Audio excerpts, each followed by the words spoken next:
Yeah. And welcome back to Safehouse Chats. I'm your co-host, Aris. I'm your other co-host, Snap. Welcome back to our Thieves in Time coverage. Last episode, we covered the denial and anger stages of grief. Oh. I've scribbled on a napkin here that today we'll be doing bargaining and depression, and we will, in a potential third episode, cover acceptance. But also, gun to head, hand on heart, I feel like maybe we'll just stay on the anger phase for a while. Come with us, and let's see how this plays out. Thieves in Time, baby. Thieves in Time, bitch. Hey. A couple of thoughts. I love how, firstly, Thieves in Time notes are not worthy of being on paper, only napkins or, toilet paper. Oh, I lied about the napkin. There isn't even a napkin. Well, air. Yeah, it's... That'll do, too. That thing of you, oh, what time is it? And you look at your completely uncovered wrist. Playing pretend, basically. Yeah. That's how we pretend this is canon. Yeah. And secondly, spoilers. Oh, yeah. Spoiler alert for... I know that from everything we've said, you're probably very enthusiastic to go out and buy Sly Cooper Thieves in Time from GameStop. If GameStop is still... GameStop doesn't trade in my country anymore. So that's cool. But, I don't know. Spoilers for Thieves in Time. Sly dies at the end. God, I would... Oh. God. Just wait until after the credits.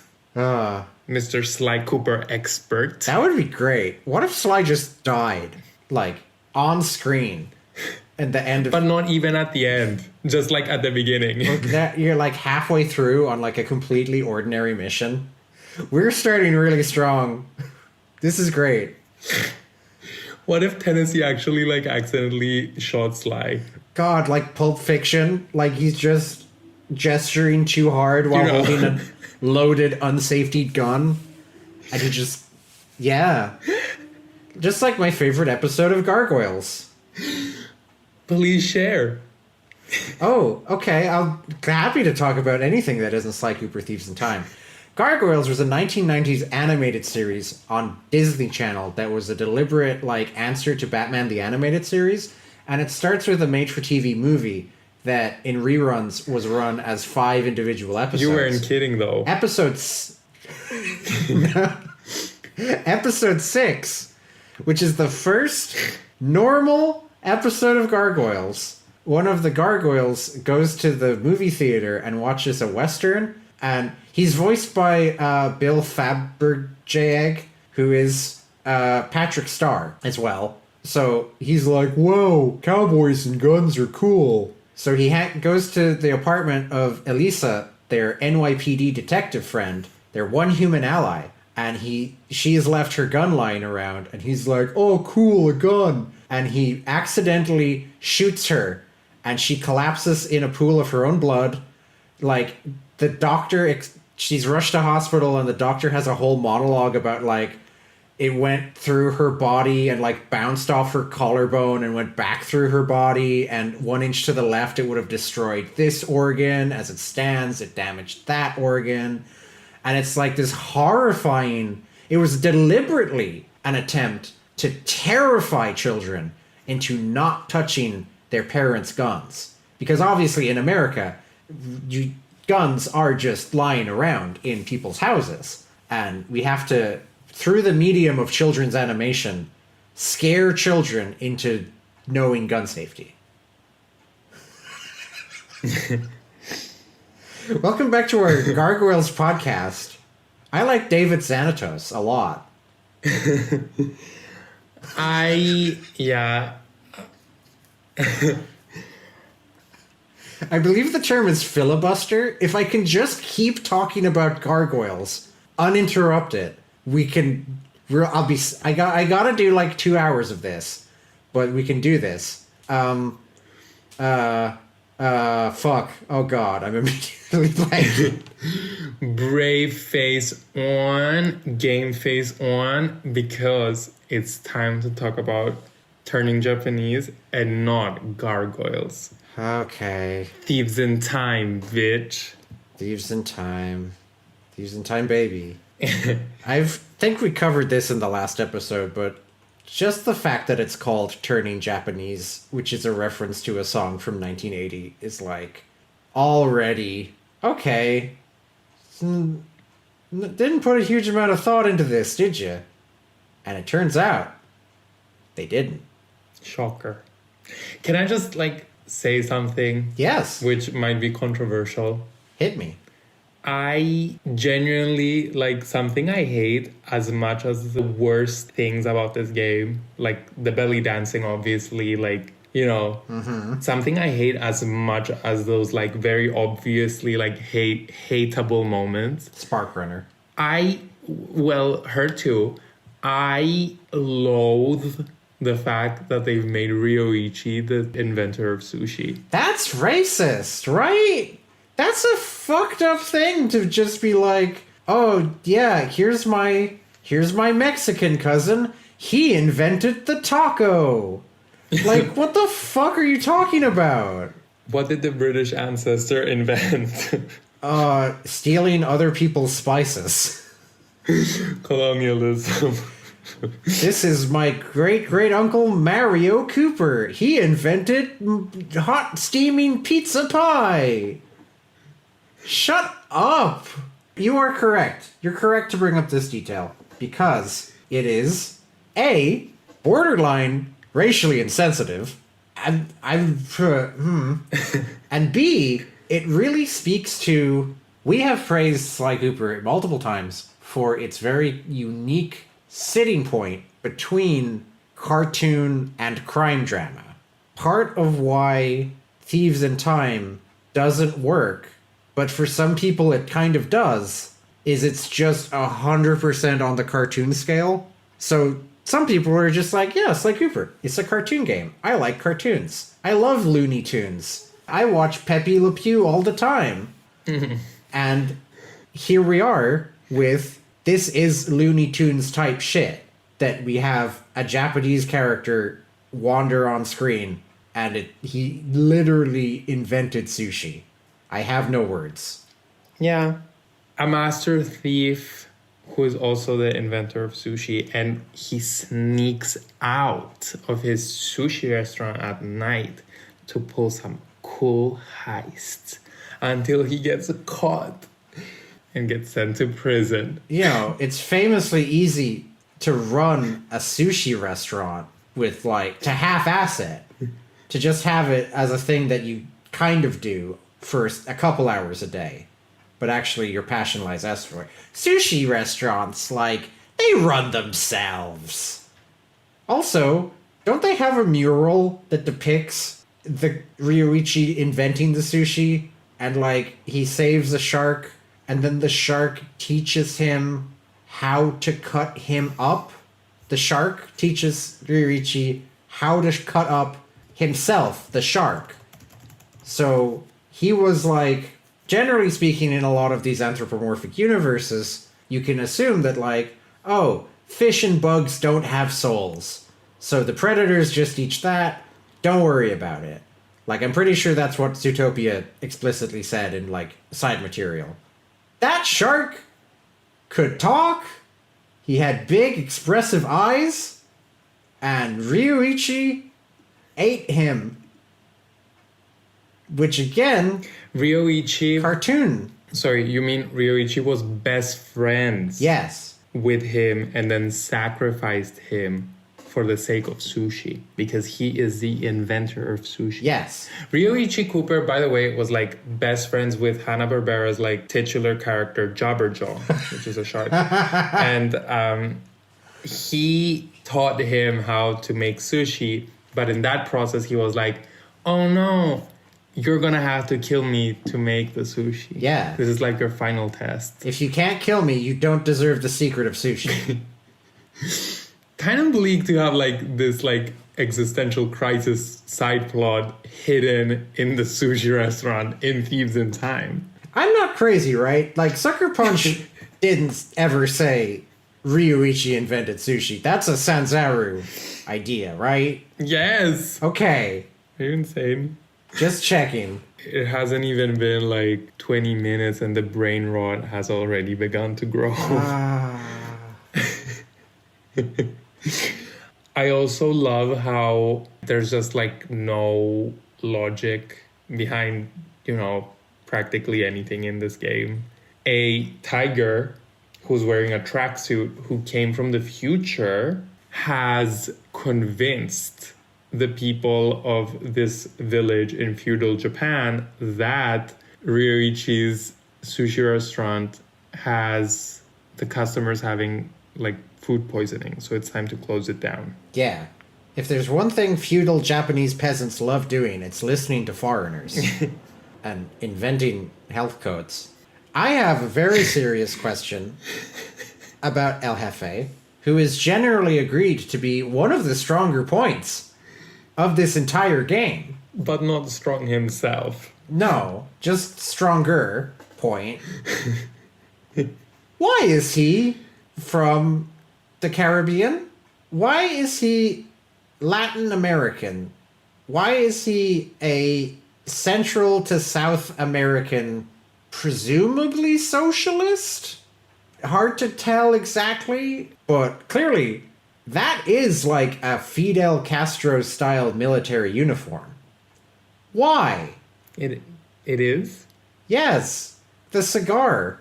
The cigar and that uniform is Fidel Castro from Cuba, a country that tigers aren't from. And why is he that? Why is he that, though? Why? I am confusion.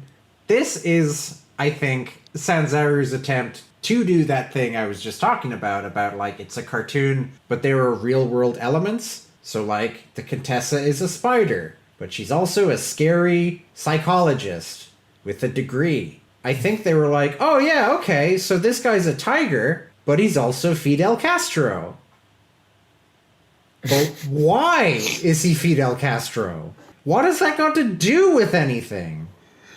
What's the theme? How does this connect to Japan?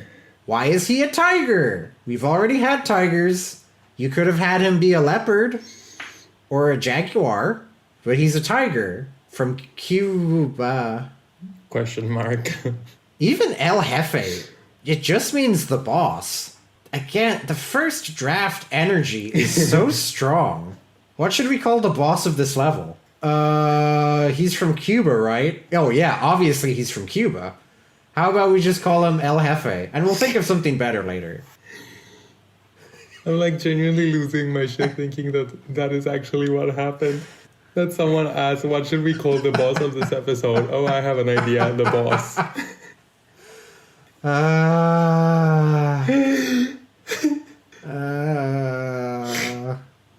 We're less than 20 minutes in and I'm already in so much pain. El Jefe, in the same vein as chai tea. Yeah. I have a question for you, since we're on the subject, and okay, we're seemingly like not following any structure whatsoever. It's fallen apart completely. Please just go ahead. Well, I think that's appropriate. Yeah. I want to ask, why did they make him horny? Why? There's no good answer, my friend. Why does he slap Mary's ass like that? Because it's hilarious. You clearly don't know the first thing about comedy. I don't. Rule number 1 of comedy. Fat male character puts on a dress and then a different male character is attracted to him. That's rule number 1 of comedy. There's nothing subjective about it. It's 100% objective, works every time. There's nothing to unpack. There's nothing to question. It's just really funny. You've got the whole squad laughing. Well, thank you for answering my question. I like how it's a bit of a monkey's paw situation because, as we've covered, Murray was originally designed to be queer. it didn't go over well in playtests of Sly 1, so they kind of dialed it back a little bit. And now, here you go. Here's Murray being queer. He's doing drag, sort of. And he apparently fucking... I don't even want to think about what happened after that mission, but it could have happened. So there you go. That painfully long sequence where like the guard's eye, someone like went ahead and animated the guard's eyes during that sequence to like enlarge and then go small, like continuously to show how like they're mesmerized. Like someone was like, okay, wait, hold on, Sanzaro guys, please wait, hold on a minute. What if we went the extra mile with this like painfully long sequence and we animated the guards' eyes to like pop out of their sockets because they're so horny? What if we did that? That would be hilarious. Oh, Jesus. I feel like I've broken my leg or something. Like, I'm just here rolling around on the floor. He's not, by the way. No. I bet he wished he was. Yeah. But he's not. He's actually very present for this very serious discussion. Yeah. So anyway, is there even... we said we don't have any structure. Is there even worth having a structure? Because it's just like, what happens in Japan? The whole Ryuichi invents sushi. Terrible. Murray dresses up as a geisha to do queer phobic comedy. Even worse. Great. El Jefe is Fidel Castro for no reason. Somehow horrible. I have the list of missions up here. Oh. Recon. Can I just note, since you have them there, and I've recently played it, I just want to point out how horrible they're named. Yeah. Isn't there one called Sushi House Startup? Yes. What are you starting up? The Sushi House. Yeah. These are not good names. Okay, here's what they're called. Photo Op. That's just a basic recon mission. Breakout. That's like breaking Ryuichi out. Sushi House Startup. That is Ryuichi in his sushi house. Something's fishy. Murray and Bentley must catch some fish for Ryuichi. Pretty in pink-er. Murray must obtain a geisha outfit. Tiger Tail. Use the RC car to tail El Jefe. Spiked sushi. Gather some poisonous plant seeds. And finally, altitude sickness. Raiding El Jefe's fortress to take him down. So, the main thing I remember about these are how unmemorable they are, aside from how the Murray bit that I can't forget no matter how much I would want to. But I remember, like, the fish one. Bentley and Murray team up to get some fish, and they collect, like, a fish, and then Bentley does some hacking, and you see how the hacking works now, and then they get a second fish. The end! You did it! No, let's not gloss over a very important fact. Uh-huh. That mission, the fishing segment specifically, includes motion controls. Jesus fucking Christ. Do wonders never cease. I honestly am not gonna lie to you. The game plays horribly, come on. Mm-hmm. It is a horrible game. I enjoyed... I don't know if there's like a lesser word for enjoyed. Uh-huh. Let's just say it was quite pleasant to play as Ryoichi because of his Ninja Spire move. Right. Which is upgraded. The one that like he can leap. That was quite pleasant to play as. Okay. I think generally speaking, they shot themselves in the foot a little bit in that it's hard to come up with, oh, there's so many playable characters in this game. Most of them are just Sly again, and we need to give them something each to do. And in most cases, it's just a version of a thing Sly can do improved. So, better Ninja Spire jump, better hook climb, and better climb up pole, respectively. Well, thank you for ruining the only good thing I had experienced about this episode. You're welcome. A lot of things are just there for video game logic and nothing else. And Sanzaru didn't even care to like mask it as like, there's a reason in the universe, in the narrative, there's a reason that's there. No, they were just like, Yeah. that's what's there. And, it should make sense. And, It feels quite like obligatory. There's an obligatory taking photos mission. There's an obligatory RC car mission. There's some obligatory hacking. We're just putting the pieces on the board. And flashing back to February of 2013, I was like, yeah, cool. We're easing into this Sly Cooper experience. But like, are we? Is it intentionally light in order to ease you in? Or is it light because there's not much to write home about? yeah, it's not even like light. It's like playing a set of chores, which the game kind of like, it's insane to think about how the game goes out of its way to just strip anything fun about it. Like, do you want to choose which mission you should do first? No.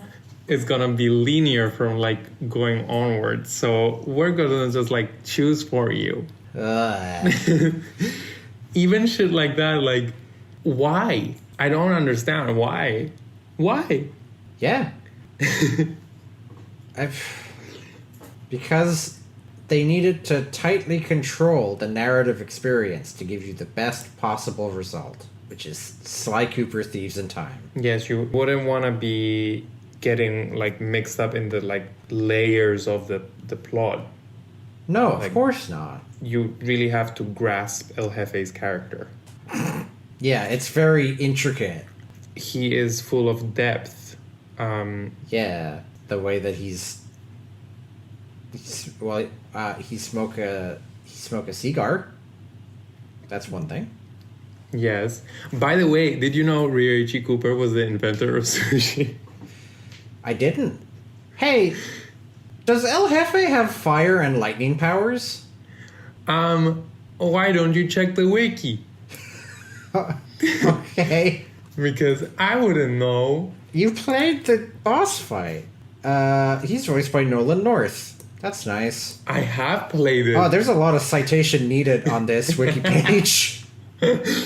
I have played the boss fight recently, that's right. But I'd be lying if I told you that I knew or it was explained in any sort of way why El Jefe is capable of like summoning fire and lightning powers. Yeah. But he calls Sly a rat in Spanish. Like, that makes up for it, Snap. That makes up for it, you have to understand. I don't think it does. It doesn't. Okay, this is halfway through the paragraph of abilities on slycooper.fandom.com/wiki/L_Jefe. Okay. However, he comes with some very unique powers, such as being able to manipulate lightning through his katanas during the storm in his boss fight. Oh. He also uses the lightning as extensions to his sword and as balls of electricity to block Sly's path. Balls? His other attacks is... balls! His other attacks include using friction to create fire with his katanas. Okay, that's fine. He used the friction on the bamboo tower. He ran his katana against it and it made a spark. That's totally fine. Spark? Runner. Fuck. The power of gravity and inertia. Yeah. Under physical appearance, the wiki says that he is an orange Siberian tiger. Oh. So, that's great. He is often seen smoking a cigar, possibly a Cuban. Who can say? I told you he was layered. El Jefe is a Spanish term meaning the chief or the boss. El Jefe has many similarities to the real-life former Cuban president, Fidel Castro. Both are or were military commanders. Both are or were often seen smoking Cuban cigars. In his introductory cutscene, El Jefe wears a similar green military uniform to Castro. They speak with Latin American Spanish accents. His name, El Jefe, was one of Castro's nicknames. Great! I shit you not. That previous one you read, not the last one, about El Jefe meaning the chief or the boss. Yeah? I shit you not. Like, I'm 99% sure that is one of, like, the fan facts it displays during the loading screen. Oh, yeah, they were running out of those. In the game preview, El Jefe can be seen using lightning from a storm to extend his storm reach, similar to Rajan and his staff. Although, where he gains the command of fire is unknown. There we go. Like, this is an undeniable truth. Anything else you want to say about how great Japan is? I'm just going through what I have written here. I have written boring hub with so fun, so cute, killable baby animals. What was with that? Yay! Why? Why are we killing the penguins in the dino level? What? Waiter, more animal abuse, please. Yeah. Again, this tone, this like wacky, zany, bloodthirsty, nothing matters. Let's eat a shark even though he was a real guy with a life and a soul. Like, what? Add to this, like, sense of, like, what the fuck the developers were, like, thinking about. Because, I mean, for all we know, maybe, like, the guys at Sanzaru, like, spent their weekends abusing animals. I don't know. But we're not making any claims, like, one way or the other. It's just we don't know. There's also that, like, during the prison break mission that is aptly named Prison Break. Yeah. Breakout. Oh, sorry. I got a bit confused there. During Breakout, the, like, contraptions that, like, punish the like prison guards, which like slap them on the ass or something. That's kind of like, what the fuck is up with that? Ass slapping in my Sly Cooper game. It's more likely than you think. It's way more likely than I would want it to be. Yeah, I don't know. Like maybe like they were horny while they were making it. Like I really don't know. Like I'm running out of explanations here. It's funny and epic and also sexy. Yes, it's all three of those things. No question. Anyway, just kind of like glossing over my notes. Uh-huh. My encyclopedia notes. We break out Ryoichi and like here starts the trend of the ancestors not giving less of a shit about Sly or like anything for that matter. Yeah. They're just like, oh, okay. Yeah, they don't really grapple with the existential questions here because that would be hard. So let's just not. Let's just keep things pacey, huh? Let's just keep things moving right along. They're just kind of like some dudes that are just like concerned about like their own storyline. Like, I have to start up my sushi house. Yeah. Here's a question. Do you think Sly felt morally obliged to warn his ancestors that they would be hunted down and killed like vermin by an unstoppable robot owl? And subsequently, do you also think that Bentley made him not tell them that? You know what's like actually like low-key hilarious? Yeah. I've never actually even thought about that. I have never actually thought about how they literally travel back in time and they do not mention clockwork whatsoever. No, because you can't. You can't. The whole reason they're going on this time travel adventure is because the book, the Thievius Raccoonus, is unraveling because someone went back in time and fucked with shit. If you go back in time and say, hey, Tennessee, in December of 1889, you are torn apart by Clockwork's unstoppable claws outside a bar in Wyoming, then he's not going to go there anymore. And the book would never be written. So they just have to not tell them. But then Clockwork shows up, doesn't he? Isn't there he hanging around in the background of the levels? Oh, I was like saving that for way later, but like what the fuck is up with that? Yeah.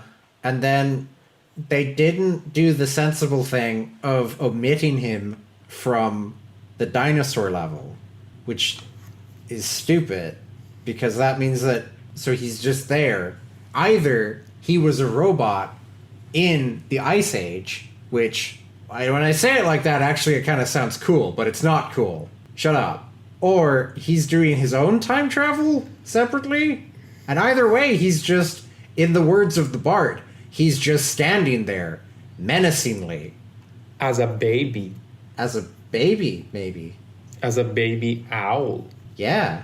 Yeah, I mean, I don't know what to respond to that because honestly, like, how fucked up would Sly have to be like, okay, we've like defeated El Jefe. I'll see you like later. I'll see you never. I'll see you never. Like fully knowing like he's literally gonna get like ripped to shreds by Clockwork. Yeah, they all are. One by one. Like vermin.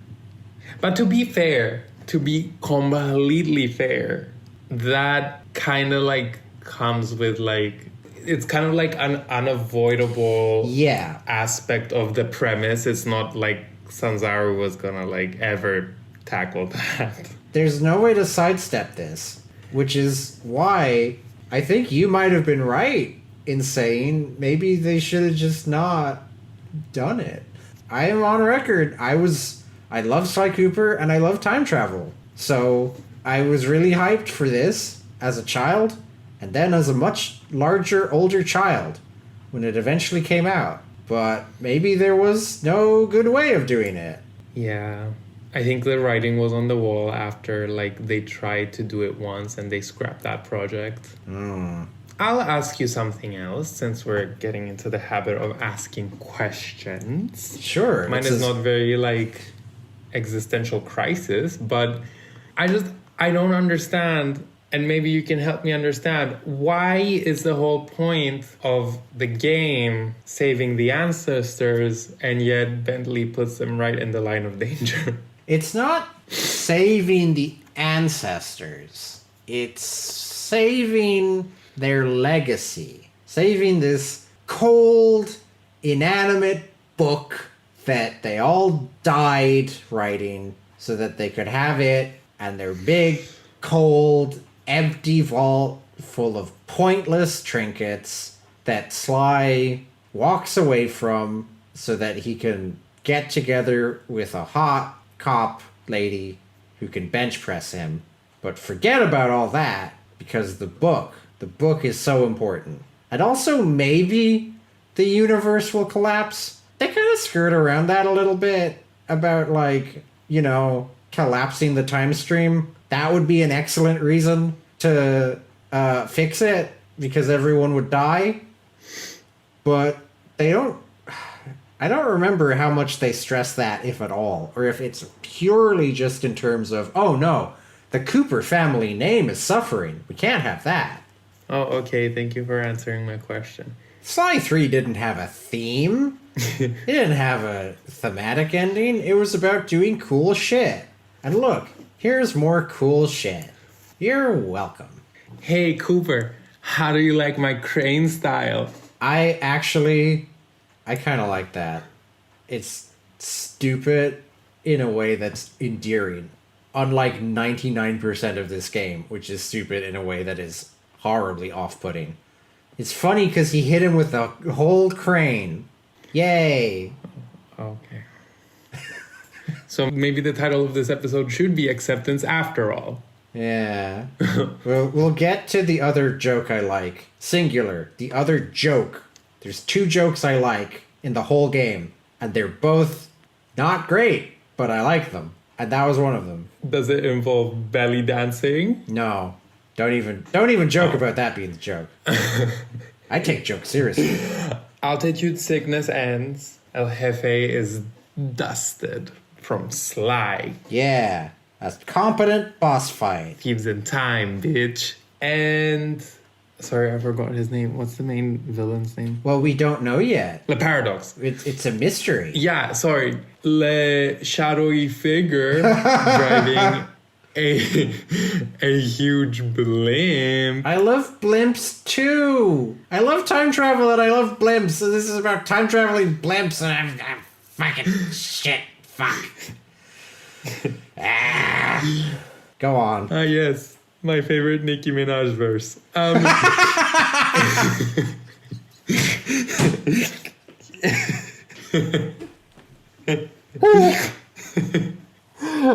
God. The blimp.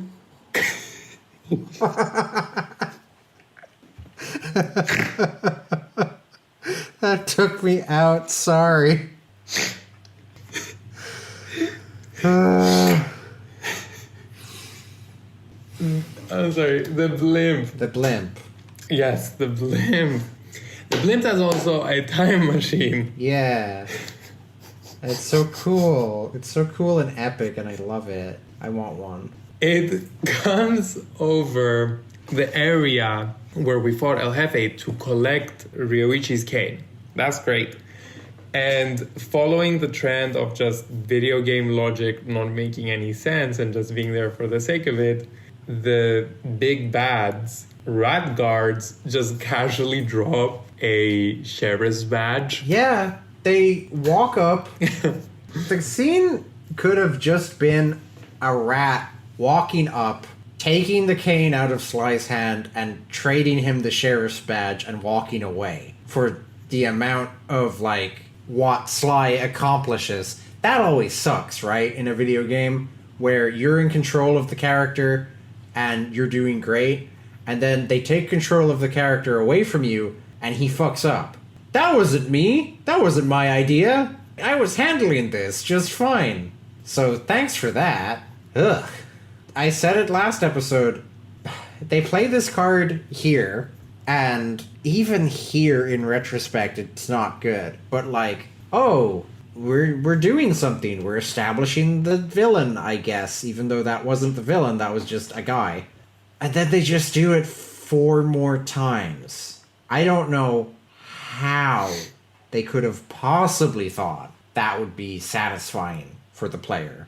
I don't know how, even in a first draft script, anyone signed off on that. To have failure after failure. It would be like if you were playing Mass Effect, and after every mission, you you're running, you're gunning, you're working with your comrades, you save the planet, and then Shepard and her friends get on the ship and fly away, and they look out the back window, and the planet just explodes, and they're like, "Oh, beans, it happened again. Oh well, onwards and upwards." Like, why should I bother? This version of the Cooper Gang are a bunch of morons. But actually, there is no onwards and upwards because the aftermath of this is never shown. Yeah. Yay! Anyway, are you ready to go to the Wild West? Wiki, Wild, Wild West. Hit the time travel button. Yay. Thieves in Time, bitch. Yay. I'm not gonna, accept any, praise for this episode. I don't care. It's the high point of the entire experience. Is it? Although, I immediately... I'm shifting tabs to the Wild West tab on my wiki. And here's a great note to start on. I knew that "Go West, Young Man" was a phrase. That's what they're playing off of by saying "Go West, Young Raccoon." I did not know the origin. I just learned the origin here, live on air, and now I'm making all of you learn it as well. Yes, please. The name of this episode is Word Play on the famous saying from John Babzone Lane Soul, incredible name, "Go west, young man, and grow up with the country," which concerned the then relevant manifest destiny. That is a direct quote from slycooper.fandom.com/wiki/go_west_young_raccoon, the then relevant manifest destiny. For any of our listeners who do not know the term, briefly summarize it, manifest destiny is the belief that God created the American continent for, oh, I get to say this phrase again. Aris is going to be really pleased. The white man. I'm actually like gonna kill myself. God in his infinite wisdom put the American continent on the earth, and he put deer and bison and forests and these charming caretaker peoples. But you can just, when you show up, you can just tell them to leave and they'll leave. It's fine. And he did it for Protestant British people because he loves them. And that is a real thing that this says then relevant. It's kind of still relevant because it was centuries of what shaped what is now the most important country on earth. So fuck cowboys. I'm actually like... Fuck every cowboy. Fuck every piece of Western media. By which I mean Westerns. But also, I guess, the wider one too. Why not? Tennessee Kid Cooper is cancelled. I'm actually obsessed with how, as bad as it was to begin with, like the deeper we dig, the worse it gets. Yeah, I had never thought. This might surprise you after the guru debacle, as you call it. But mostly, I don't like Westerns. Mostly, I don't do Westerns because this is not like I went to college thing. I remember being like this when I was 4. Cowboys and Indians is bad because the latter group is just trying to fucking live on their land. And that's not a fun aesthetic to just go up and shoot them. This was an exception. I liked this. I thought it was fun when I played it because of Tennessee Kid Cooper as portrayed by Sam Riegel. And no, I'm not going to give it any special consideration. Also, this is a piece of recent news. Sam Riegel got cancer of the tonsils this year, and he had to have his tonsils removed, and he's still recovering from it. He's now cancer-free, but, like, that's not a good place to get cancer when you're a voice actor. So, thoughts and prayers to Sam Riegel. Thoughts and prayers for him. And thank you for sharing the appropriately bleak news. Yeah, this is the most upbeat thing about this episode. Tennessee Kid Cooper's voice actor he's recovering from tonsil cancer. He's gonna be okay. Let's talk about Go West Young Raccoon. Tennessee Kid's voice actor had tonsil cancer and he beat it. Yeah. That's the headline. And thank you so much for joining us today. Yeah, let's just not talk about the rest. Okay. Do you have anywhere you want to start, or will I just read out the list of job titles again as a place to begin? I have a bunch of notes, actually. All right, hit me. I will ask you in this moment why... I mean, following the trend of the ancestors not giving a fuck about if Sly is actually their descendant. Sure. Why did they take away Tennessee Kid's mustache and gave it to Galeth? They gave a different mustache to Galeth. Because what Tennessee had was like... Well, facial hair. Yeah, he had he just had overgrown fur in the shape of a fun Wild West mustache. And then Galeth, to my recollection, has it looks like it's drawn on. Like it's different color and texture to the rest of his fur. But whatever.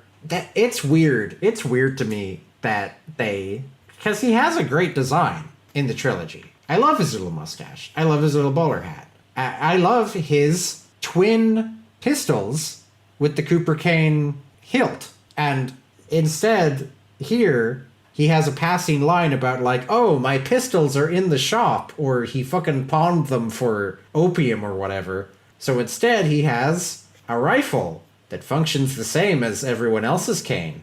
So we're seeing, again, smashing the same way they smashed Salim's body shape into a Sly Cooper mold. They smashed Tennessee's weapons into a Sly Cooper mold.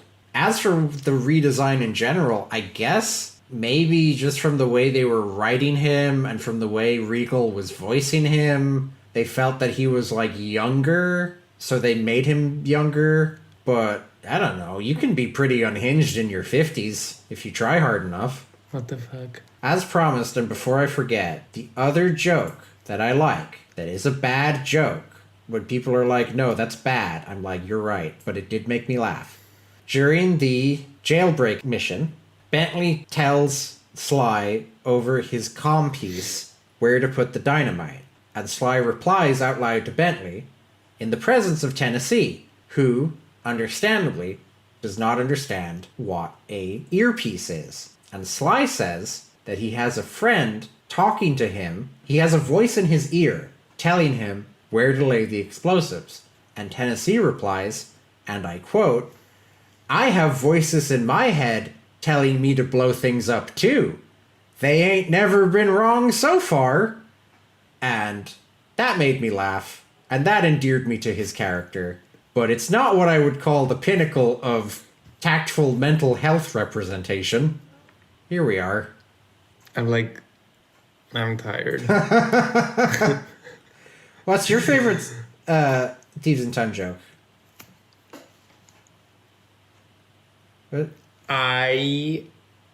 This is such a difficult question for you to pose right now because there's so many to choose from. That's a funny Thieves in Time joke in of itself.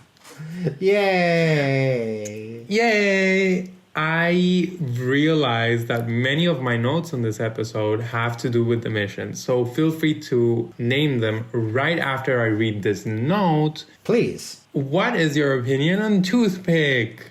Toothpick sucks. Toothpick sucks. Oh?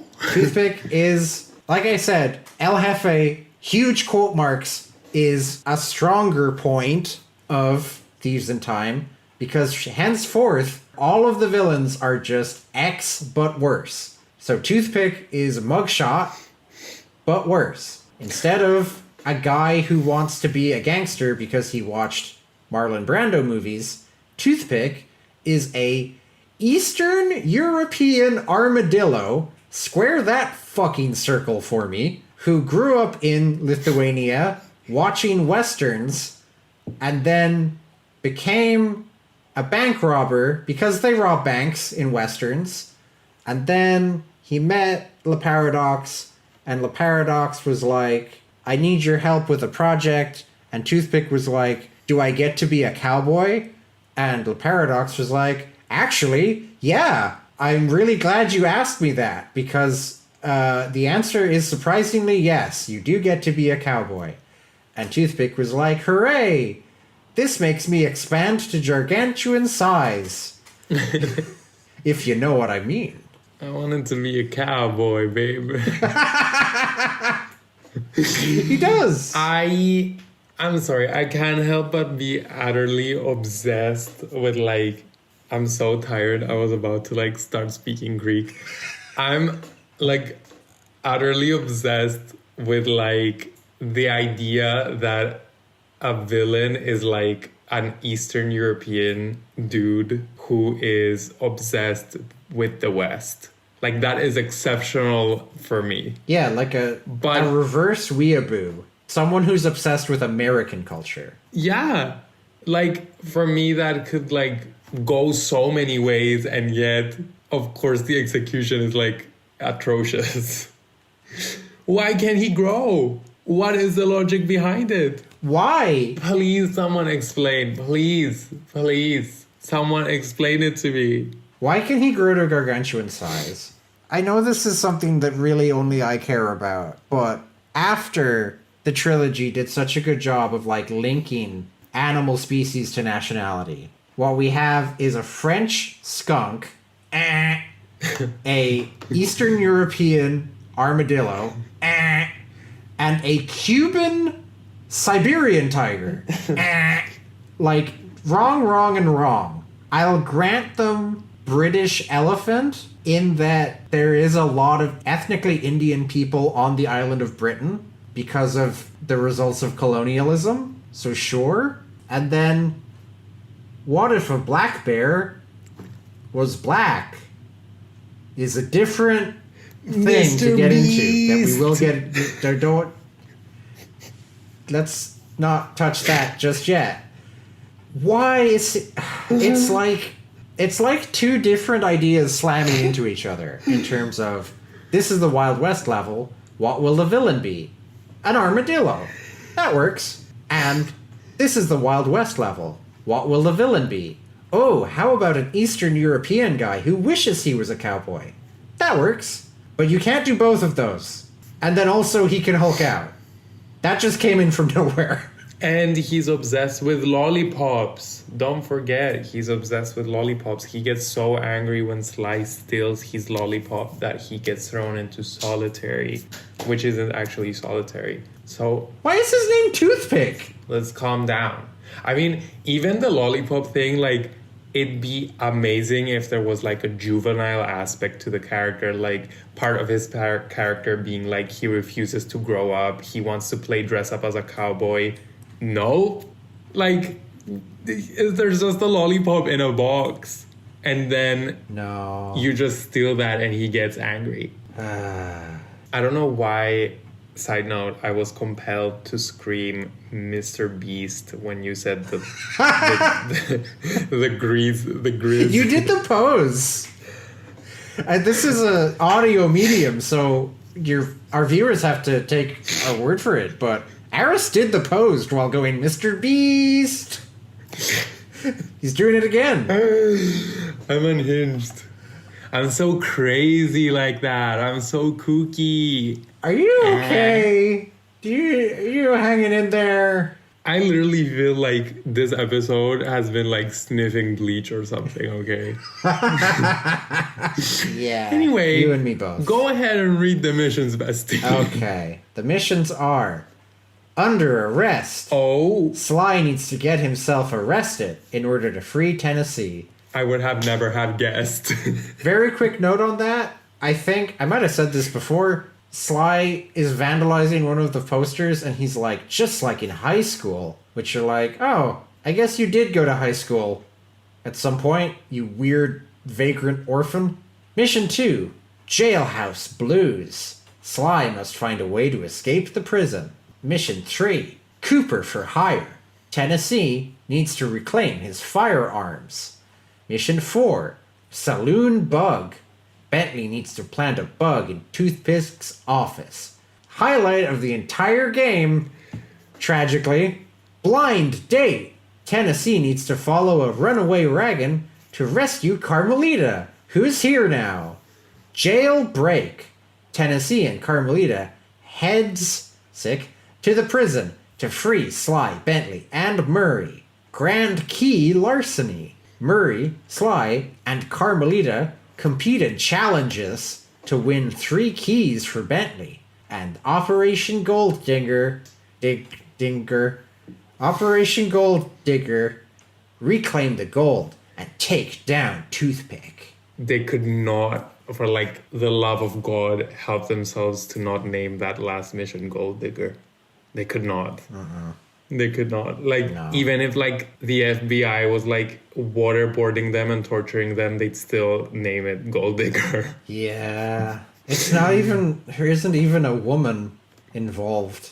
Like, that's not whatever.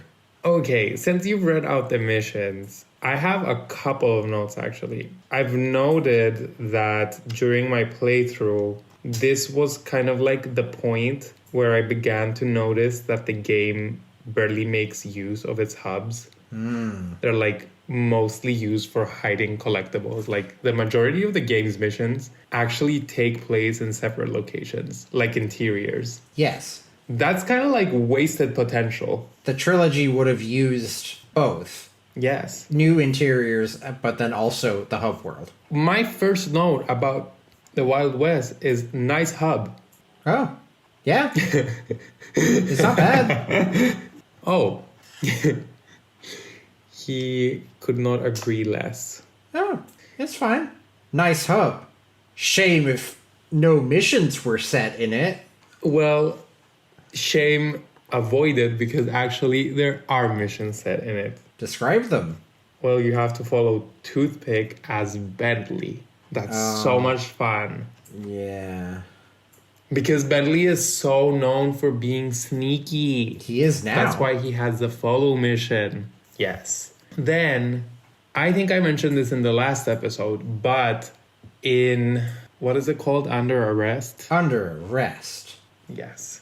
The coveted Thieves in Time. Under Arrest, Sly is like, for the first time in Sly Cooper franchise history, I had to get thrown into jail.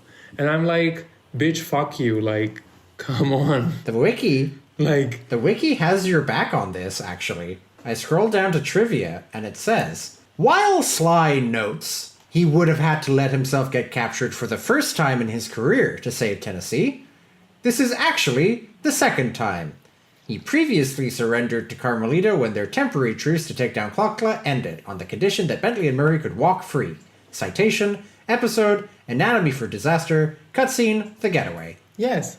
Why? So it's not even what we were talking about last time, that, like, even in isolation, that's kind of a shitty, self-congratulating piece of writing. It's not even true. They didn't even do research. No. It's just the ending of Sly 2. Who cares about that? They would literally, like, go out of their way to claim they did some, like, the most insignificant shit first. Like, for the first time, Murray tried Taco Bell. Wow. Thieves in Time, bitch. It's fucking, yeah, strap in, kids. Quickly press square to make him go to the toilet. No. I don't remember that mission. And then Carmelita is back. Yay! As a hostage. Yay. Oh. Literally, the cutscene is like, I saw Sly and his brothers escape, and then I had women's intuition that I should look at the museum, so I walked into the next room, and there was Cyril the Paradox, who I thought was a good guy, but actually he was a criminal. And anyway, now I'm tied up. And it's like, just a second, you skipped over the bit where you didn't kick the shit out of every guy in that room by yourself? Miss Carmelita? Miss, we had to throw a genetically engineered super monster at you in the last game because nothing else was going to slow you down for an hour? Oh, but 2 guys grabbed you, so game over, man. Snap. Like, literally, they just skip over that verbally. Snap, please. Please. You know how incompetent women get when they're heartbroken during a breakup. Boo. This is a fun episode to record because as always, I'm watching the Audacity output, and I'm making all sorts of shapes in the waveforms as I scream and moan. Fuck this stupid game. Jesus Christ. That is the volume of agony. Because, like, here's the thing. Conceptually, I like the shake-up here that, first off, great, Carmelita's here. Carmelita's great. Cool. Carmelita's here. Secondly, Carmelita and the new character have to team up to get the Cooper gang, the core trio, back. So they have to interact and have a dynamic. Cool. No further comment. What did you think of it? Did you like it? Did you have a good time? With the mission Blind Date? Because she's a girl, so of course date has to be in the job title. Yeah, because her and Tennessee, it's like, that's so weird. It's such a weird, dare I say, heterosexual plot beat that Carmelita flirts with the other Coopers who are, you know, decades and centuries of distance notwithstanding, Sly's family as part of their, like, relationship rough patch. You're on the outs with your girlfriend, but you've ended up working alongside her anyway, and she just, like, sits in your grandpa's lap to make you jealous. You know, that totally normal thing women do. Dare you say incestuous? Yeah, it's like, it's not good, whatever it is. I'm so happy that I chose to, like, hold my stress ball during this recording. Mm-hmm. And it doesn't end with Tennessee either, you know? No, it's with Gallup too. It's so disappointing because I remember I knew going in that the fragile ending of Sly 3 wasn't going to last. Which, I mean, it's tenuous anyway. Even in the best interpretation, where they're both in on it, it's still based on, like, external lies to get him away from having to go to jail. So I was genuinely curious to see what would happen next in this rare video game romance worth following. And the answer is nothing good.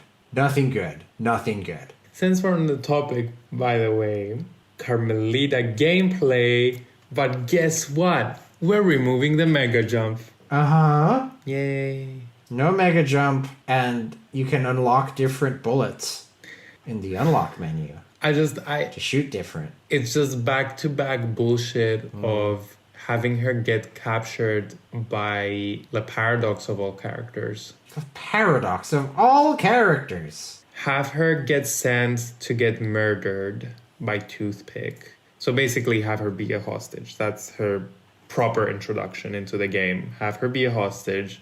Have Tennessee rescue her just for her to flirt with him. Of course. And then once we get to the next episode, she fucks off because she's angry. She just wanders away. Got it. For basically the entire episode, and then she comes back for England. And cool. This might sound bad, but somehow then it gets even worse. But we'll get to that later.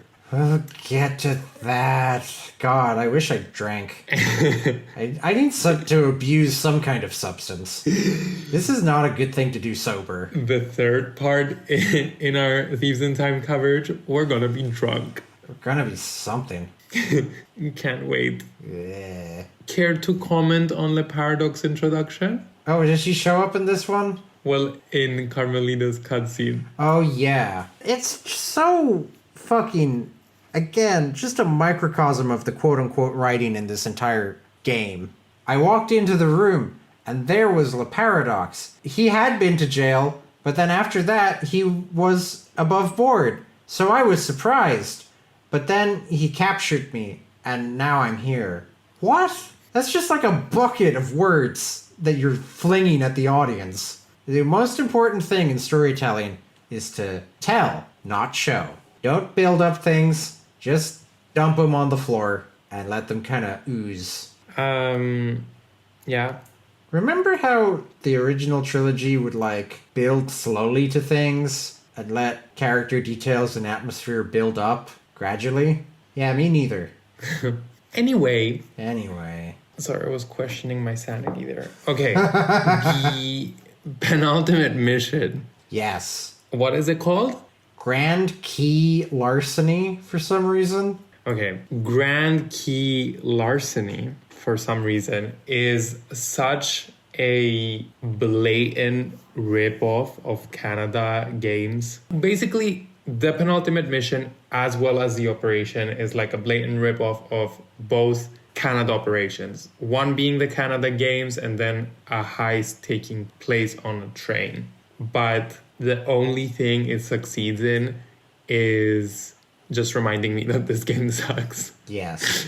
I have a strong emotional reaction to the Carmelita segment of this. Why? Game. Because in Murray and Sly segments, they're partaking in a dangerous game that could kill them. And that is the stakes. And I'm like, whatever. I've seen Sly die a million times. I've killed Sly a million times. I slowly cooked him to death on the one fire in the middle of the Black Baron's hotel. I don't give a fuck. In Carmelita's section, she's indoors. It's a completely safe shooting range. The way that all shooting ranges are completely safe. But to get the key, she has to beat a big, smelly man. And if she doesn't beat him, he's gonna kiss her, even though she doesn't want him to kiss her. And I have never felt more motivated in my life to complete a section of game perfectly. And I don't mean that as a compliment, Sanzaru. I was in terror that if I failed this challenge, they would have animated or voice acted something that I did not want to see. But thankfully, I am an ally, I am a feminist, I am a gamer, and I was able to get it right first time. And I have never, ever, ever, ever replayed it, and I never will. Fuck that shit. Jesus Christ. Carmelita, here's what that should have happened. This is a bit like Shrek. This is a bit like, early 2000s, but hear me out. You do the Murray and the Sly segments. Bentley says to Carmelita, okay, I've signed you up for a shooting competition. And Carmelita's like, whatever. She goes in. A big smelly man is like, you have to beat me at guns. And if you don't beat me at guns, I'm going to kiss you without your consent. And Carmelita says, interesting. Here's a counter offer. And just removes every tooth from his mouth with her fists until he is a bloodied, bleeding, crying lump on the floor. Turns to the other guys in the room and is like, give me the key. And one of them hands her the key. And she's like, thanks. And walks out. And Bentley was like, well, I thought you would do the shooting minigame, but that's cool too. Thanks. That's my suggestion. Might I add? Yes. Bentley tries to pimp Carmelita out. No, because we need Bentley to be alive purely for narrative reasons. No, I mean in the actual game, not in your imaginary scenarios. She's like, there's no way I'm gonna do it. And he's like, no, you have to. Yeah. I'm not joking. He pressures her into doing it.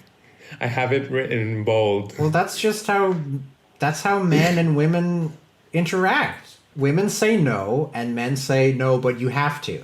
That's just completely normal. That's every male and female interaction, and there's nothing to unpack about how that is reflected in anyone's art. The one thing that is keeping Carmelita from committing violence on a daily basis is the fact that she is a police officer within a larger structure, and she would get in trouble if she kicked the shit out of people willy-nilly. She's in the Old West now, baby. Her boss doesn't know she's here. So the second anyone looks at her sideways, she could just be like, hey, wait a second, fuck this, and break his legs. They're not gonna know. This fucking cheerleader version of Carmelita is so half-baked and sad that she's performatively angry, but she always caves to pressure. Ugh. You know those women, those wacky Latinas. They get so angry. Grrr. Stay clear, guys. Always pretending they don't like to get kissed. Oh my god, Carmelita. It's that time of the month again. Guys, stay clear. She's gonna ruin all the fun. Oh, someone needs some space. I've got a... Boo. Fuck. Oh, God. I don't think a woman can be president because they're too emotional. I hope if you're listening to our podcast that you're enjoying the content we put out, but also that this is also as gut-wrenching to you as it is to us. I hope you are suffering as we must suffer for you. Blaze the best? No, that's just what I sound like after a while. That's just what I sound like at 10 p.m. So, anyway, do you remember the boss fight by any chance? I do remember the boss fight because, as you can tell, my memory of this game is rooted in individual bad moments that stuck in my mind. First off, quick note, as with time traveling blimps, I love a good train fight, so fuck this game for giving me what should be a good train fight, but it isn't. In order to defeat Toothpick in his bulked up state, because as we all know, an armadillo, once it goes into Hulk mode, is just too strong. What the fuck are you talking about? In order to defeat him, we have to turn on the whistles, because that hurts him, and it makes him small again. And the first time you do that, it plays a clip of him complaining about the whistles. Oh, that hurts my ears! Who turned on them blasted whistles?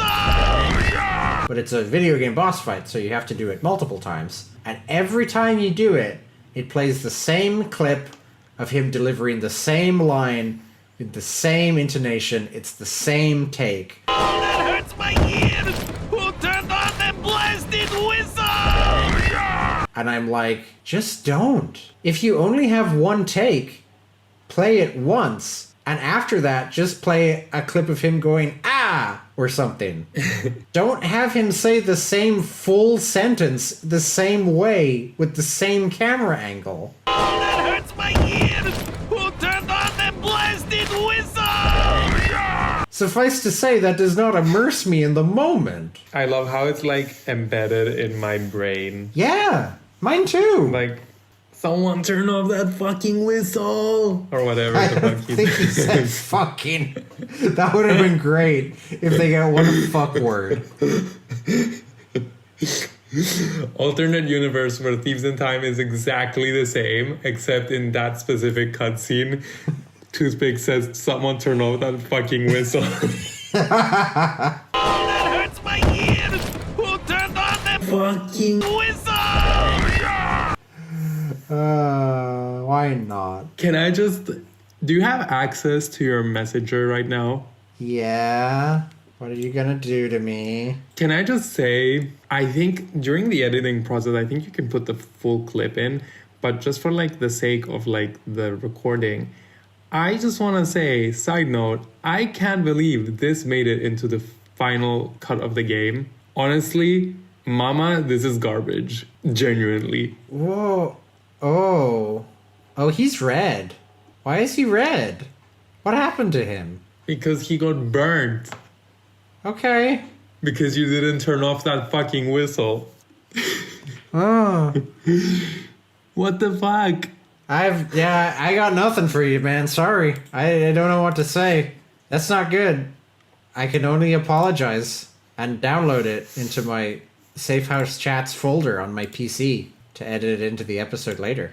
You're welcome. You mean you're not gonna watch the walkthrough so you can download a clip of the boss fight and include it into our episode? No, we've been over this. I didn't replay the game. I'm not watching the game. I have the wiki open, and that's as far as I'm going. Even that is too much. Even that hurts me. Even that Snap doesn't care about our listeners. Even that is exposing me to phrases like Cuban cigars and manifest destiny. So, fucking, this is enough blood you're taking from me. If you've made it this far into the episode, make sure to leave a very persuasive comment to make sure to convince Snap to replay Thieves in Time. Mr. Beast! If you've made it this far into the episode, fuck you. No, I'm kidding. I'm just jossing. I like you. We're having a good time here. Please don't leave. Yeah, I'll be nice. I'll be nice to you, the Please. listener. Please stay. None of this is your fault, the listener. I hope. What if Sanzaru developers are tuning in right now? I really don't want to consider that possibility in too much detail. Please subscribe and make sure to leave a comment with the funny looking digits on your credit card and the 3 wacky digits at the back. Yeah. Share those. Do not attempt to explain or justify your decisions. I don't want to hear it. Just the wacky digits, please. You said to not explain their decisions right at the very correct time. Because do you know what's next? So they put the fossil necklace in the time machine so that the time machine doesn't explode because it's falling off a cliff, and then it brings them back to... There's a video game for the Super Nintendo Entertainment System that you have definitely heard of because it is generally considered to be one of the best games ever made. It's called Chrono Trigger. And Chrono Trigger, get this, is a video game about traveling to different time periods, such as the medieval time of knights and swords, or even caveman time with dinosaur in it. And you meet a cave person who is big and strong and powerful and doesn't speak in perfect English because she's literally a cave person. And she is like a 6'4" blonde bombshell. She's a human, but she has like cat coating. Like she has a little scrap of fabric that looks like a tail. A lot of her attacks are like cat themed. And she's a cool party girl who's like the chief of her tribe because she's the biggest and strongest, and she rules. Thieves in Time is so fucking lucky that I only played Chrono Trigger last year, and I had not played Chrono Trigger, a game from the 1990s, when I played Thieves in Time, because there is no contest between Ayla of Aeka clan and fucking Bob Cooper, who sounds like he's a plumber from Milton Keynes. Fuck this part. This is where it all goes downhill. From the dizzy highs of the Wild West area, we crash into the icy hell that is Clan of the Cave Raccoon. Flintstones. Where are the Flintstones? Where a happy family. It's literally Flintstones. It is just Flintstones. No.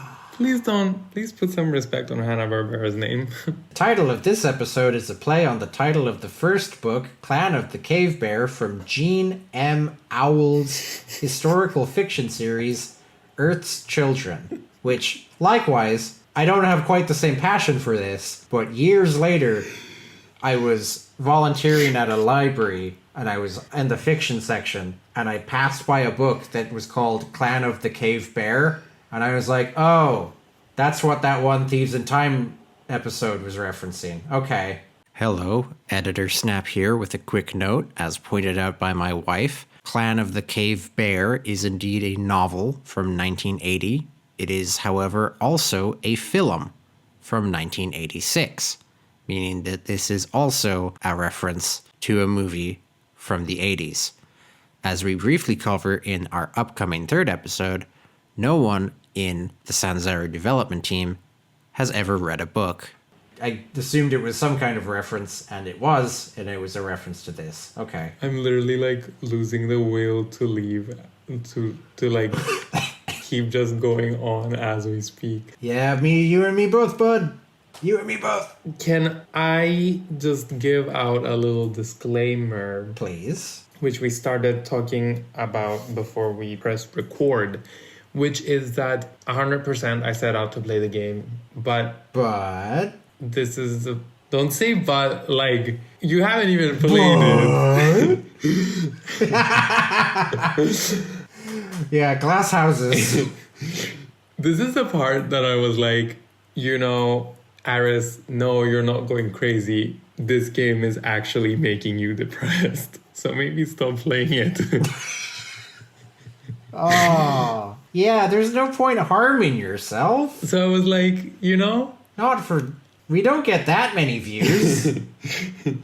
All for the sake of 3 views. Yeah. And also, to be fair, I was committed to the bit, but I was also kind of like excited to do the podcast kind of like from memory as well. Right. So I was like, okay, maybe do it half and half. I didn't do it half and half because I was actually in pain. So I just played the like first 2 missions of Dinos, and then I haven't played it since. So you only got as far as Stone Age Reconnaissance and Unexpected Ties? Yes. I played Unexpected Ties and then I fucked off. That means that you missed Getting Stronger, which is the mission that is just one long training montage. There have been a lot of... I meant to catalog all of them as we went through. That's a high bar. Just to quickly hit 2 from the last one. Tennessee goes under a door that's closing slowly, and he drops his hat, but then he reaches back to grab his hat. This is a reference to Indiana Jones. The whole thing with the train and the car in front of the train as it's going is a reference to Back to the Future 3. Just in general, Getting Stronger, the mission, God, these names suck, is a reference to how in the 1980s a lot of movies had training montages in them. Wait, I want to do this one. Is it Karate Kid? It's Karate Kid, but it's also Rocky, but it's also any sports movie from that era. It's a bunch at once. It's kind of more a general thing. I think Peter McConnell did a good job with the music, but I don't want... Even the mission itself is like... I don't blame you for tapping out here, because it's just 5 mini games and then it gets harder and you have to do all 5 of them and it cuts between them. It's not fun to play. I've had like my interesting little like tidbits when we started talking about the episodes. It was the inventor of sushi. It was whatever the fuck was about the Wild West. Here, my main takeaway from my very brief playthrough of Clan of the Cave shit is Got him. the problem that is like a general one but becomes very apparent here is that if Bob cannot speak English, And he can't. then why are the guards able to? Because with the previous 2 episodes, you could argue that the guards were like transported back in time with their bosses, like respectively.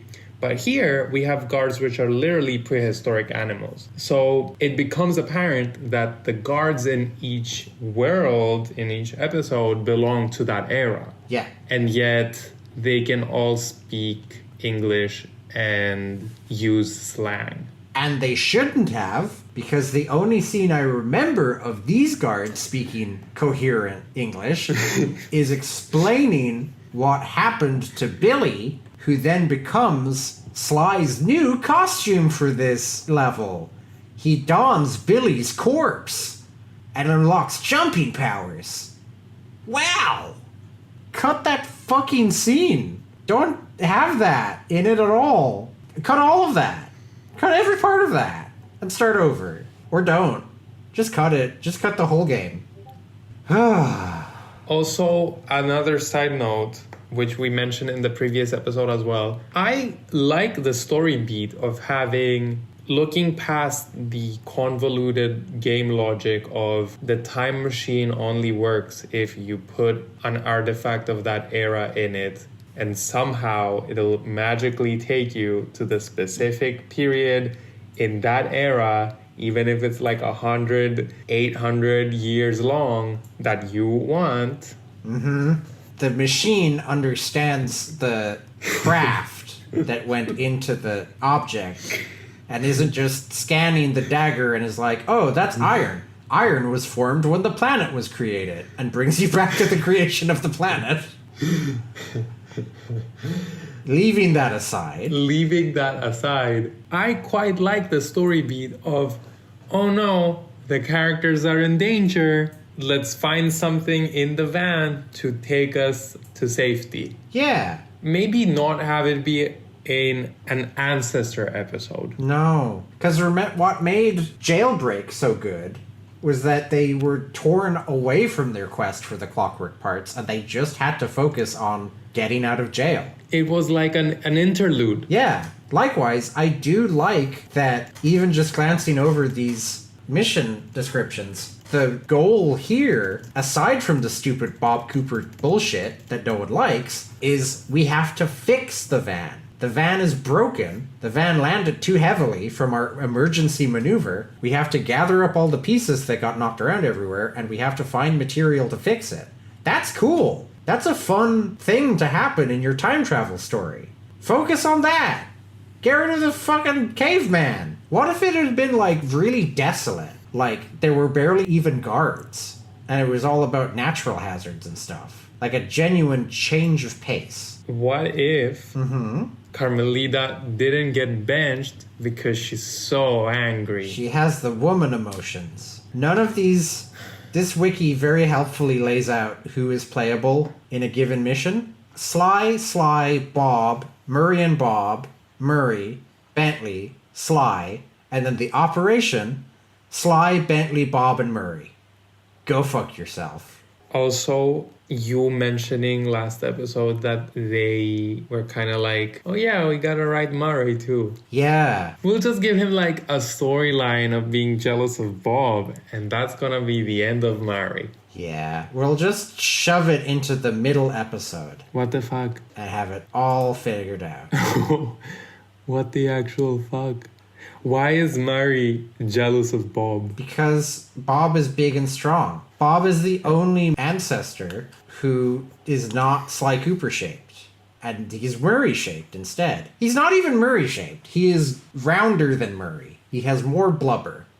The thing about Chrono Trigger is that the setting in the caveman times is 65 million years BC, which feels like too big of a jump because the other ones are like 1,600 and 2,300. So they're like clustered together. But then there's one that's literally millions of years back. But then I remembered that's when there were dinosaurs. So like the falseness there is that there are also humans. That's not true. But it was 65 million years ago that there were dinosaurs. This one, across 10,000 years, which is not that long, geologically speaking, all of the creatures on God's earth mutated into different forms, and the dinosaurs died out, and the continents rearranged in just a few short millennia. That thing is Sly's direct ancestor in a period of time where really not much evolution would have taken place. Could it not have died? Maybe. It's all a complete coincidence. Yeah, I feel like we're tiptoeing around the obvious elephant in the room here. Oh yeah, we are Which is the Daxter statue. Oh. I know that you've been trying to avoid talking about the Daxter statue, but I'm literally like one more second away from doing another Mr. Beast, and I don't even give a fuck anymore. First of all, okay, since you've brought it up, and I found it during my playthrough, the first thing I thought about is who the fuck cleared this? I did.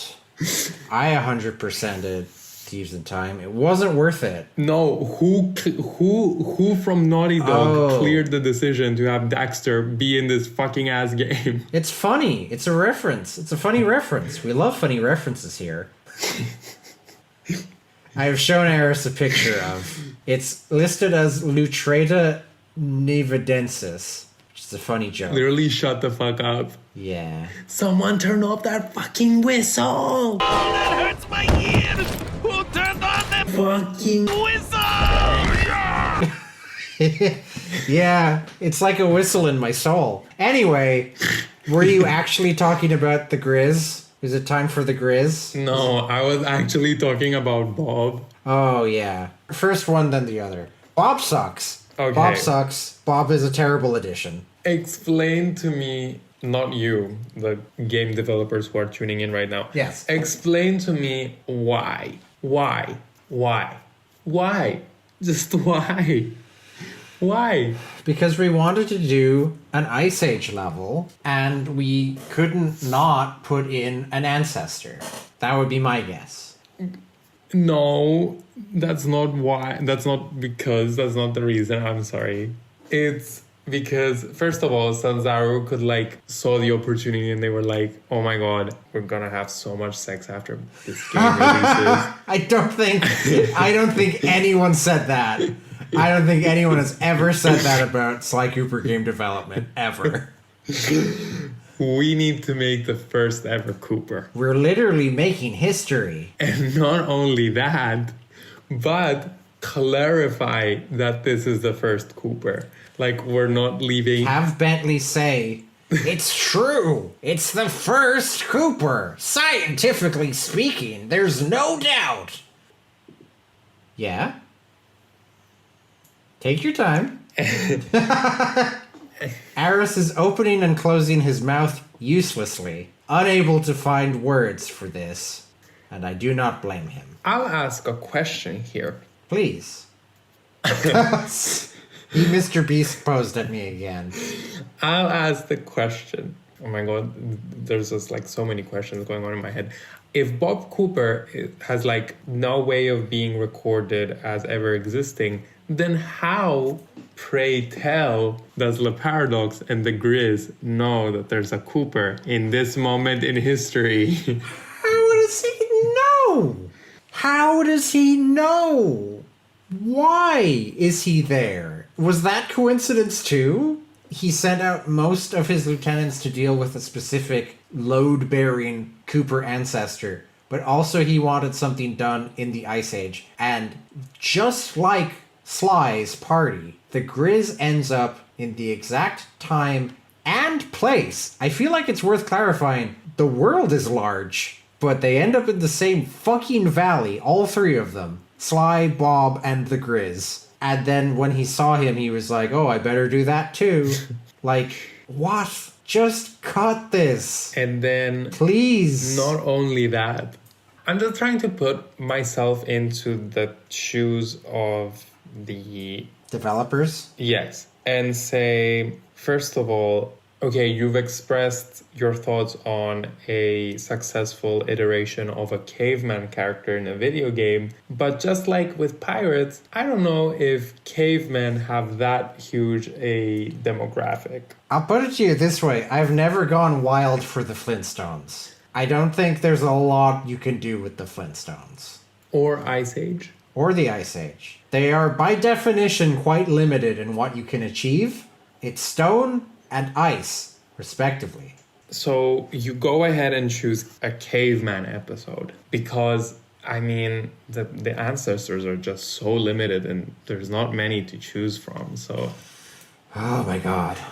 You make a caveman Cooper and then you have him be insufferable and incapable. You do the Guru, but worse, which is, again, a non-villain example of X character, but worse. Well, you know what I have written down further, like down in my notes, I have yet another Australian character that speaks gibberish and who Snap hates. Yeah.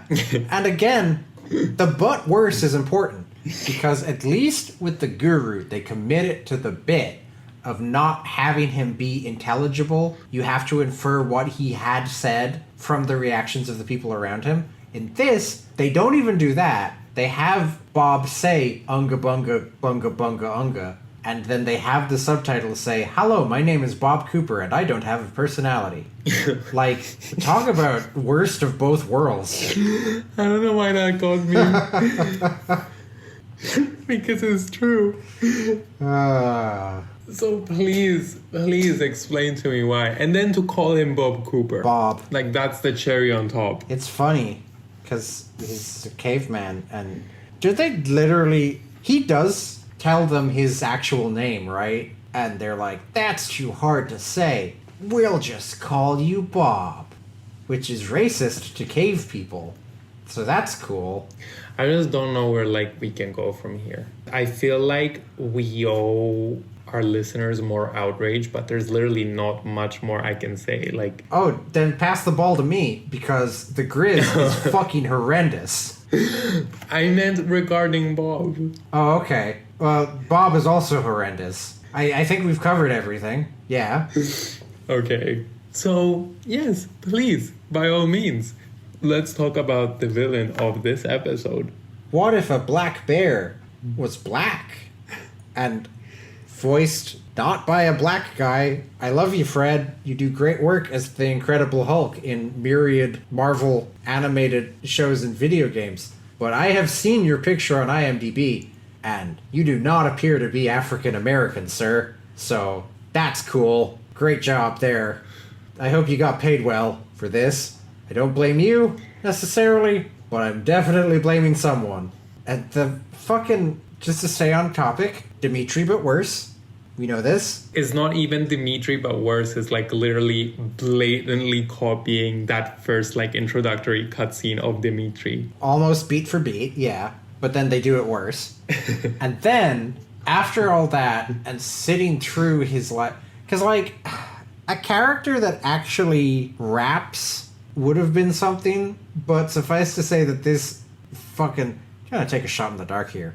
Lily White writing team was not able to come up with raps. So one of the few lines I remember word for word, because it's easy to remember a rhyme, is he's working on his graffiti. Graffiti is a different subculture from hip-hop. There's overlap, but those are two different things. He's working on one of his graffiti things, and he says, 1, 2, got a masterpiece for you.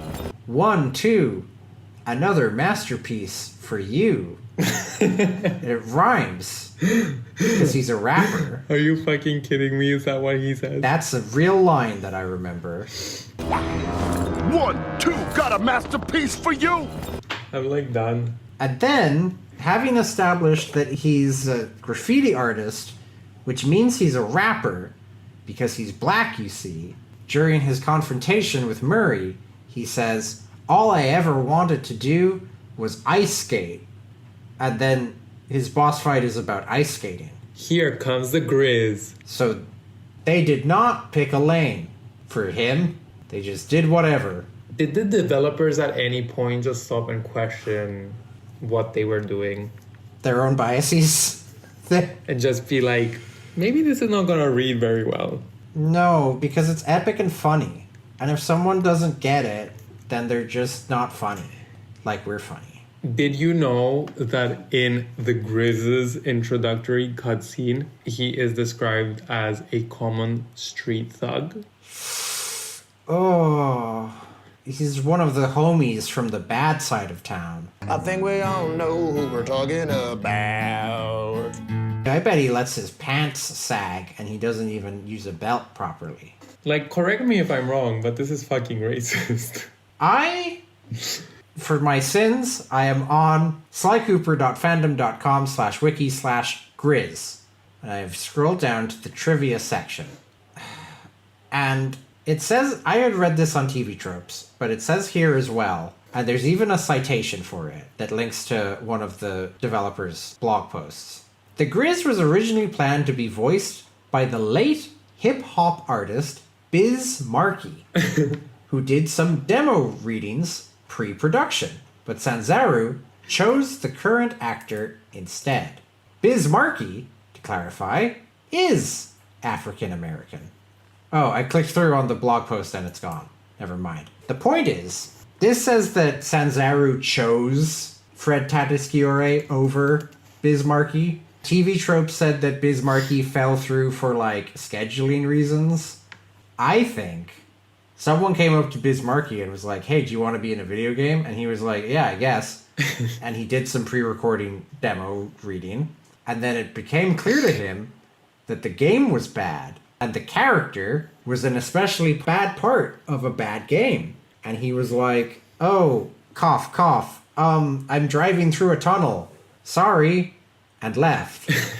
Because that's what I would do if I was Biz Markie. If I was the late hip-hop artist Biz Markie, I'd just be like, "Oh, I don't think I want to be in a video game, actually. Not like this." Did he die because he was in Thieves in Time? I hope not. I hope it's not that kind of curse. The Grizz bears a striking resemblance to Dimitri. They are both artists, are associated with the color purple, enjoy hip-hop, and are very much a comic relief in their respective criminal organizations. Would you like to mention anything else that goes on in this episode? We meet Bob. He gets his cane stolen. Not at the end of this episode. No, they were like, let's mix things up. We're gonna have it stolen at the beginning of the episode. The very last thing on the trivia section for the Grizz, and it is sometimes just worth pointing out the simple facts, because this one passed me by just a little bit. Oh? He's not a grizzly bear. He's a black bear. But his name is the Grizz. Like grizzly bear. But he's a black bear. Despite the fact his name comes from the term grizzly bear, he is a black bear. That's what it says. And it's right. It's true. Makes you think. The more you know. I'm going to close the wiki now. I don't think there's anything else I can gain from having the wiki open. Oh my god. Oh my god. I think I'm going to throw up. Also, why is the Grizz stealing eggs? To paint. Did you know? I don't know what it's like in Cyprus, but in Easter in Ireland, we buy huge, delicious Cadbury chocolate eggs the size of your head, and we eat them. And that's what Easter is when you're a kid. Eating delicious chocolate eggs that are large and great. In America, the land of excess and sugary foods, what they do on Easter is that they buy normal eggs and then they paint the egg using paint.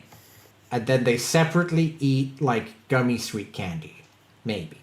And that explains why American children seem to give much less of a shit about Easter. Whereas growing up in Ireland, Easter was like a secondary Christmas where you were given a shit ton of chocolate. High quality chocolate in large amounts. All this to say, is it an Easter egg thing? Because he's painting the egg? Is he painting the eggs? Is he painting the egg? I know that he's making forged cave paintings to make it seem like a Frenchman is king of the world. Because you know how that makes perfect sense. But also he's stealing the eggs, I guess. You've definitely shed some light. Have I? I have to admit, because as a matter of fact, being a predominantly almost 100% Orthodox Christian country, Of course. we do dye our eggs during Easter. Oh. And it has something to do with the blood of Christ, if I'm not mistaken. Oh. So, See, in Ireland, it's chocolate from the Easter Bunny. And you're like, what has this got to do with a guy getting nailed to a piece of wood and dying slowly over the course of 3 days? And you're like, I don't know. Here's your chocolate. well, maybe, just maybe, the Grizz is Orthodox Christian. I mean, he's something. I wouldn't rule anything out. I have to know. I have to know. You should write like a novel-length fanfic about the Grizz's socio-religious beliefs and how they shaped him. Yes, and how he tried to like convince the Paradox to send him instead of the Ice Age to the Christ getting nailed on To the cross. crucifixion of Jesus so that he could stop it. Yes.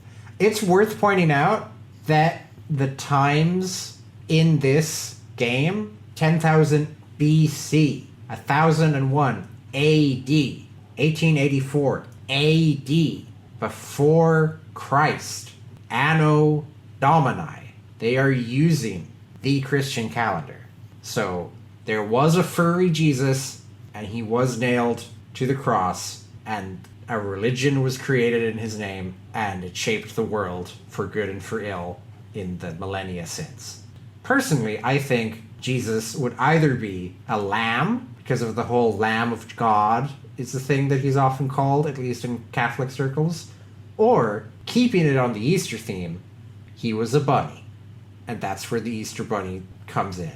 Those are my two headcanons for what Jesus looks like. Certainly, he appears to have been a rabbit in that one Zootopia comic about abortion. The what? In the year 2017, a guy who will remain nameless in the Zootopia fandom. No. Please name. His name is Borba. He allegedly just wanted to create a like highly charged emotional scene, an emotional comic to really like, test himself. It was a test of my abilities. So, using his admittedly very impressive art style and his what turned out to be substantially less impressive writing skills, because until now he had just done like single page comics that were like based around a pun that like Judy has big ears. He did a multi-page comic called I Will Survive, wherein Judy approaches Nick. Obviously, these two marketable Disney characters have been having lots of unprotected sex after the movie. And Judy comes up to Nick and is like, "Hi, honey, I just took a pregnancy test and I am pregnant with your massive hybrid offspring, and I am worried that it will kill me if I bring it to term because your species is physically larger than mine and my body was not built to do this. So, just letting you know, but for the good of my health, because I don't want to explode and die, I'm gonna have an abortion." And Nick Wilde, who in this comic is Catholic, flips his fucking shit and just like breaks down emotionally and screams at her until she hits him, and then he leaves. And what was interesting about it was everyone agrees that it's a fucking buck wild thing to look at, but people are divided over whether it was pro-abortion or anti-abortion, because the dialogue is like, Judy makes all the good points. Judy is like, I don't want to die. And Nick's verbal points are like, yeah, well, what if you had been aborted? Think about that. What if the kid would have cured cancer? And like, not very convincing. But the art is framed in such a manner that like Judy kind of has like a villainous tint to her, whereas Nick's expressions are like supposed to be more sympathetic. So people were genuinely divided on whether like it was pro or anti-abortion. Again, the author insists that he wasn't making a statement, he was just trying to stir the pot and like get people to look at it. This comic came out in the summer of 2017, and I had to look at it because I was in the fandom at the time. And then in December of 2017, some guy on Twitter was like, hey, look at this weird thing I found. And it blew up, and it was a huge meme on like Tumblr. And then there's a really funny edit where the dialogue is changed to be about Nick is addicted to going to the shitty American fast food restaurant Arby's. That was my favorite thing that came out of it. How did I get on this? I don't even remember. My brain like is literally like fried at this point. Well, aren't you you should have just let me talk about gargoyles. We would have had a much better time of it if you had let me stay on gargoyles, but no. God, that was 7 years ago. We'll never be free of it. So, in closing, the Grizz gets an ice skating mission. Yes. During which Mari proves himself, which is And everyone clapped. yes, and it's great because that storyline ends. He realizes, oh, Bob Cooper is not better. I got to save the gang. And then the Grizz, when he's defeated, admits that he's Orthodox Christian and anti-abortion. Yeah. And that's kind of like also, mind you, the benefit of doing this from memory. If I had actually like gone through with playing this episode, I probably wouldn't have like fully grasped the like layers to the story. But now through the lens of the Zootopia comic, I get to I get to arrive at this crucial point. Nick Wilde. So hats off to you, Sanzaro. Yeah. Nick Wilde trots out the typical anti-abortion talking point. What if you had been aborted? To which the answer is, had I been aborted, I wouldn't have had to have played Sly Cooper Thieves in Time for the PlayStation 3, released 2013, developed by Sanzaro Games. So think on that next time, you fucking dumbass fox.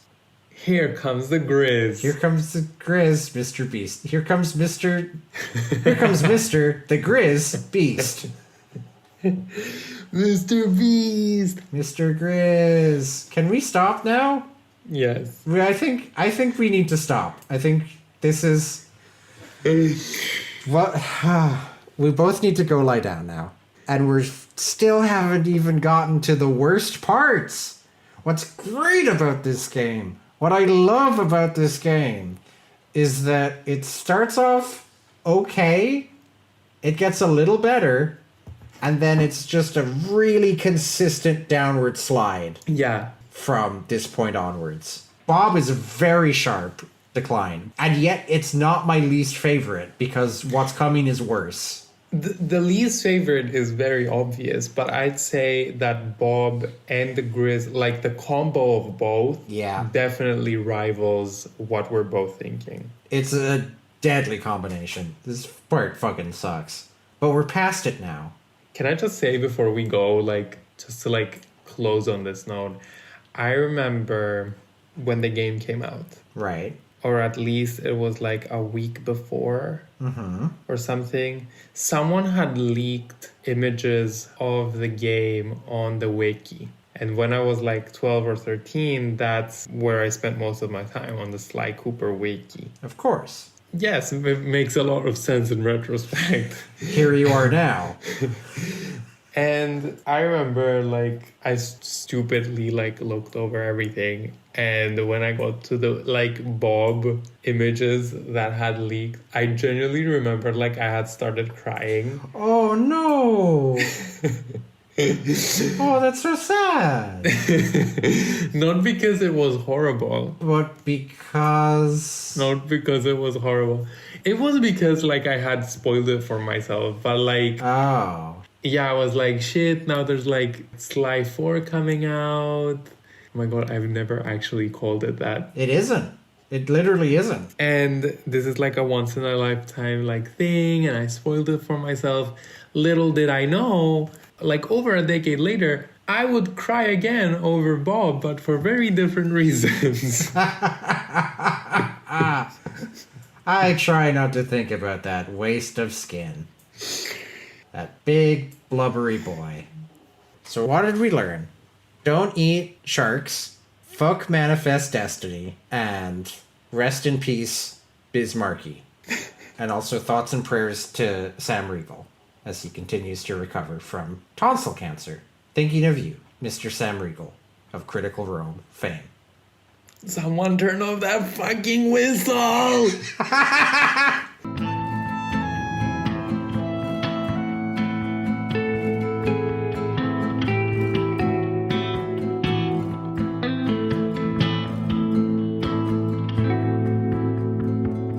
Trust you if I can't see your face at night. I think we all know who we're talking about. Wait, hey, stop that. That's racist. 1, 2, got a Fucking whistle! For you! what the fuck?